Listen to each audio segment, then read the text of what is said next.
चंद्रयान ने दिया बड़ा सिग्नल, सभी भारतीयों को देखना चाहिए। जहां रूस का चंद्रयान नहीं पहुंच पाया, क्या उस जगह को छू पाएगा चंद्रयान-3? पुतिन भी कर रहे होंगे इंतजार, क्योंकि उनका चंद्रयान हो गया है बेकार। यहां तक तो चंद्रयान-2 भी पहुंच गया था। क्या चंद्रयान-3 की सॉफ्ट लैंडिंग होगी? इस बार चंद्रयान-3 में कौन कौन से ऐसे बदलाव किए गए हैं ताकि इसरो को चंद्रयान-2 वाला दिन ना देखने को मिले? चंद्रयान-2 में ऐसी कौन सी गलती हुई थी जो चंद्रयान-3 में नहीं होगी? सब कुछ फेल होने के बावजूद, लैंडर की एक टांग टूटने के बाद भी चंद्रयान-3 की लैंडिंग की गारंटी क्यों दे रहा है इसरो प्रमुख? चंद्रमा की सतह पर मौजूद 50 किलोमीटर लंबे लंबे गड्ढे, आखिर कैसे बचेगा चंद्रयान-3?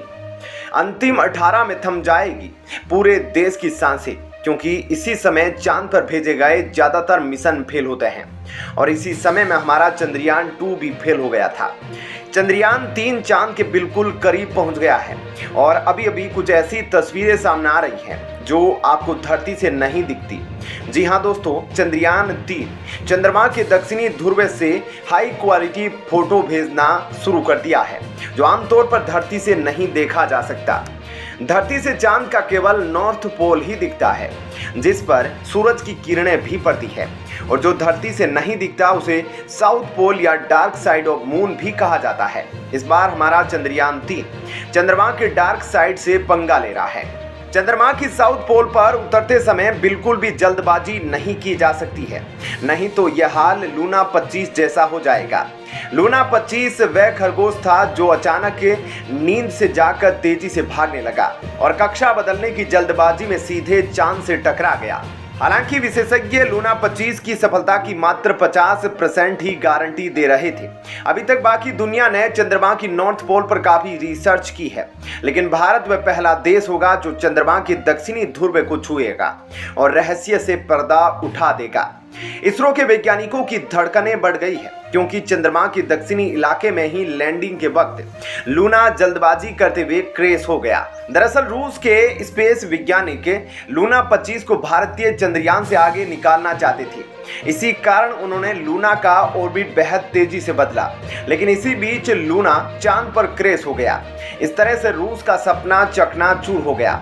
वह हड़बड़ी में गड़बड़ी कर गया, ना तो चंद्रमा पर लैंड कर पाया और ना ही चंद्रयान-3 को पीछे कर पाया।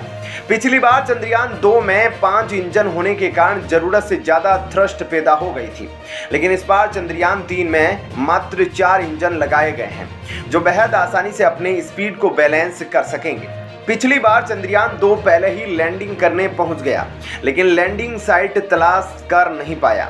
इस बार लैंडिंग एरिया तलाशने में चंद्रयान-2 का ऑर्बिटर भी मदद कर रहा है और साथ ही चंद्रयान-3 के विक्रम लैंडर के पास ऐसी काबिलियत भी है ताकि वह एक जगह से दूसरी जगह जाकर पहले अपना लैंडिंग एरिया डिसाइड कर ले, तभी फाइनल लैंडिंग करे। पिछली बार लैंडिंग के लिए 1 किलोमीटर स्क्वायर से भी कम एरिया चंद्रयान-2 को दिया गया था, लेकिन इस बार चंद्रयान-3 को तकरीबन 20 किलोमीटर स्क्वायर का लैंडिंग एरिया दिया गया है। इस तरह वह आराम से कहीं भी उतर सकता है। इस बार चंद्रयान-3 के लैंडर को भारी मात्रा में ईंधन दिया गया है ताकि वह बिना किसी जल्दबाजी के लैंडिंग साइट ढूंढने में आराम से ईंधन खर्च कर सके। स्टेबिलिटी बढ़ाने के लिए इस बार के लैंडर का वजन पिछले बार के मुकाबले थोड़ा ज्यादा बढ़ाया गया है। इस बार विक्रम लैंडर को हाई क्वालिटी सेंसर दिए गए हैं, जो पिछले बार बेहद लो क्वालिटी के थे।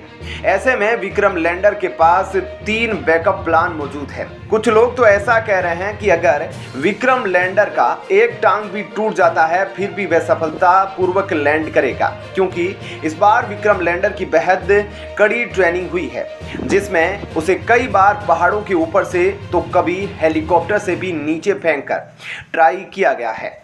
ऐसे में क्या कहना है आपका इस खबर पर, जरूर बताएं। धन्यवाद। जय हिंद।